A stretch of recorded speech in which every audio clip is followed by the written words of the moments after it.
बिस्मिल्लाहिर्रहमानिर्रहीम। तसव्वुर कीजिए नाज़रीन गिरामी, एक ऐसी रात जहां आसमान के तारे चमकते तो हैं मगर जमीन पर दिलों में अंधेरा उतर चुका है। मक्का की गलियां बत्तों से भरी हुई थीं।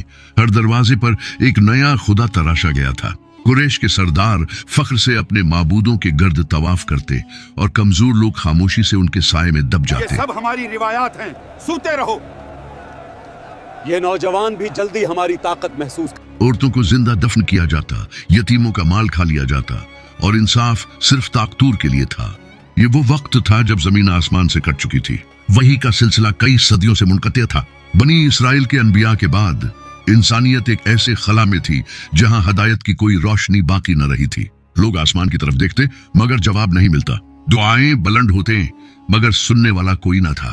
फिर अल्लाह ताला ने फैसला फरमाया, ये लड़का भी हम पर यकीन करेगा? इतनी कमजोरी। क्या तुम भी हमारे बत्तों के खिलाफ खड़े हो? ये हमारा खुदा है, उसे माफ करो और हमारी उताअत करो। ये बुत हमें रिस्क देते हैं, तुम्हारे पास क्या है? कि अब जमीन पर हिदायत का सूरज दोबारा तुलुआ हो। मगर ये सूरज मादी नहीं, रूहानी था। ये सूरज था मोहम्मद सल्लल्लाहु अलैहि व आलिहि वसल्लम की बअसत का। नबी अकरम सल्लल्लाहु अलैहि व आलिहि वसल्लम जवानी के अय्याम में भी दुनिया की गुमराहियों से बेजार थे। आप सल्लल्लाहु अलैहि व आलिहि वसल्लम मक्का के शूर और गल से दूर गार हिरा में जाकर तन्हाई अख्तियार करते। वहां न दौलत थी न दुनिया, सिर्फ खामोशी, चांदनी और अल्लाह का जिक्र। रात का सन्नाटा जब बढ़ता तो आप सल्लल्लाहु अलैहि व आलिहि वसल्लम की निगाहें आसमान की वुसअतों में खो जाते।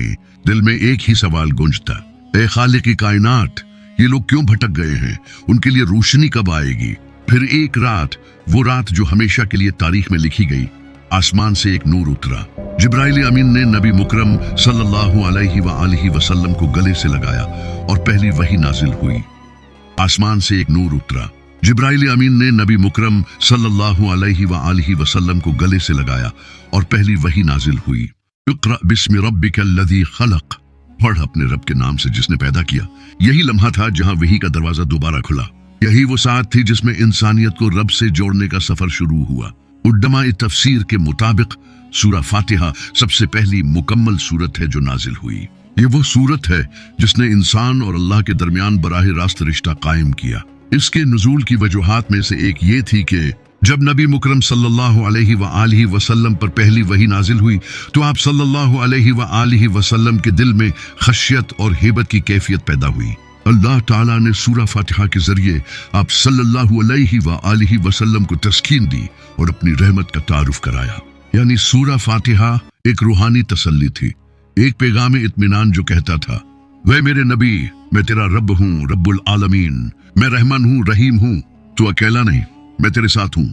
इस वक्त मक्का में लोग बतों के सामने दुआएं मांगते, उनके होठों पर अल्लाह का नाम भूल चुका था। फिर सूरा फातिहा नाजिल हुई और पहली बार ज़बान इंसान पर ये अल्फाज आए, अल्हम्दुलिल्लाहि रब्बिल आलमीन। तमाम तारीफें अल्लाह के लिए हैं जो तमाम जहानों का रब है। गोया अल्लाह ताला ने फरमाया, हे इंसान, अपने खालिक को पहचान, पत्थरों से, बत्तों से, इंसानों से नहीं, सिर्फ अपने रब से मदद मांग। ये ऐलान था अकीदे की आजादी का, एक ऐसी आजादी जो फिरौनों से नहीं बल्कि गलत खुदाओं से छुड़ाती है, जो इंसान को बंदगी से आजादी और फिर मोहब्बत की गुलामी की तरफ ले जाता है। ये हमारा खुदा है, इसे मात करो और हमारी इताअत करो। ये बुत हमें रिस्क देते हैं, तुम्हारे पास क्या है? सूरा फातिहा नाजिल होने से पहले दुआओं का मफहूम ही गुम हो चुका था। लोग अपने खालिक से बात करना भूल गए थे। अल्लाह ने ये सूरत नाजिल फरमाकर इंसान को दुआ का सलीका सिखाया। ये सूरत दरअसल एक खुताब बंदगी है। पहले तारीफ, फिर तस्लीम, फिर दरख्वास्त। यानी बंदा पहले अपने रब को पहचानता है, फिर उसकी हम्द करता है और आखिर में उससे हिदायत मांगता है।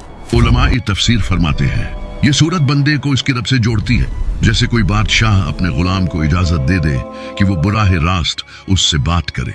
यही सूरा फातिहा की रूह है, दुआओं का दरवाजा। जब नबी मुकर्रम सल्लल्लाहु अलैहि व आलिहि वसल्लम को पहली वही मिली तो आप सल्लल्लाहु अलैहि व आलिहि वसल्लम लरस गए।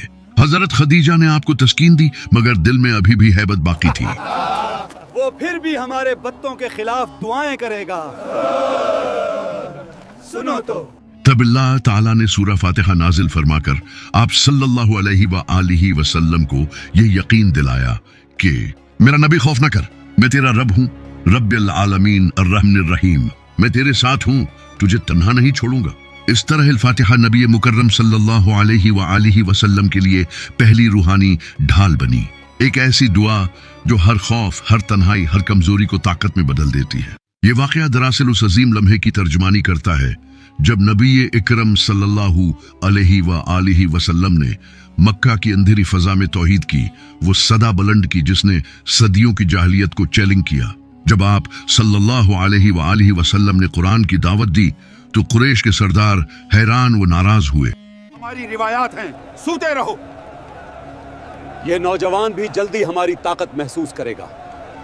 उन्होंने कहा, मोहम्मद, हम तो सैकड़ों खुदाओं को मानते हैं, तुम किस एक रब की बात करते हो? तुम्हारा रब कौन है? हम तो सैकड़ों खुदाओं को मानते हैं, तुम किस एक रब की बात करते हो? हमारे आबा व अजदाद के माबूदों को छोड़ दोगे? ये सवाल दरअसल उनकी जहालत और शिर्क की अक्कासी करता था। वो खुदा को पत्थरों, लकड़ियों और खुद साख्ता देवताओं में तलाश करते थे। इसी के जवाब में अल्लाह ताला ने सूरा फातिहा जैसी जामा सूरत नाजिल फरमाई। ये मोहम्मद लोगों को हमारे खुदाओं से हटा रहा है, जो गविया इस्लाम का पहला मंशूर और ईमान की बुनियाद बन गई। अल्लाह ताला ने फरमाया, कह दो तुम्हारा रब वो है जो तमाम जहानों का रब है, वो रहमान है, रहीम है, जजा देने वाला है। तुम्हारा रब किसी बत के पत्थर में नहीं बल्कि तुम्हारे दिल के करीब है। ये पैगाम मक्का के बतों के लिए ऐलान बगावत था। ये अल्फाज सिर्फ एक अकीदा नहीं थे बल्कि एक इनकलाब का आगाज थे। ये वो वक्त था जब जमीन पर पहली बार तौहीद का परचम सरबुलंद हुआ और इंसान को बताया गया कि इय्याका नअबुदु व इय्याका नस्तईन, हम तेरी ही इबादत करते हैं और तुझ ही से मदद मांगते हैं। ये आयत गोया बंदगी के तमाम झूठे बतों के टुकड़े कर गई। ये ऐलान था कि इंसान सिर्फ अल्लाह के सामने झुकेगा, न किसी बादशाह के आगे, न किसी बत के आगे, न किसी ख्वाहिश के आगे। ये सूरा फातिहा सिर्फ कुरान की इब्तिदा नहीं बल्कि तौहीद और आजादी रूह का पहला ऐलान बन गई। ये मोहम्मद तज लोगों को हमारे खुदाओं से हटा रहा है। अगर इसने तबलीग ना रोकी तो बगावत होगी। नाज़रीन इकराम, उलमा फरमाते हैं कि सूरा फातिहा को उम्मुल किताब, किताब की माँ, इसलिए कहा गया है कि पूरा कुरान इसके मफहूम की तफसील है। जो कुछ कुरान में बयान हुआ उसकी जड़ सूरा फातिहा में मौजूद है। ये सूरत मक्की भी कही गई और मदनी भी, क्योंकि मक्का में ये ईमान की बुनियाद के तौर पर नाजिल हुई और मदीना में इबादत के ज़ाब्ते के तौर पर, यानी ईमान और अमल दोनों की कंजी यही सूरत है। नाज़रीन कराम, सूरा फातिहा सिर्फ एक दुआ नहीं, एक अहदनामा है। ये वो सूरत है जो गारे हिरा की खामोश रातों में नाजिल हुई मगर आज भी हर नमाज में दिलों को जगाती है। इसके नुज़ूल की असल वजह यह थी कि इंसान रब से दोबारा जड़ जाए, दा का सलीका सीखे, शरक के अंधेरों से निकलकर तौहीद के नूर में आ जाए और नबी सल्लल्लाहु अलैहि व आलिहि वसल्लम को तसल्ली दी जाए कि अब वही का दरवाजा खुल चुका है और ये उम्मत कभी अकेली नहीं रहेगी।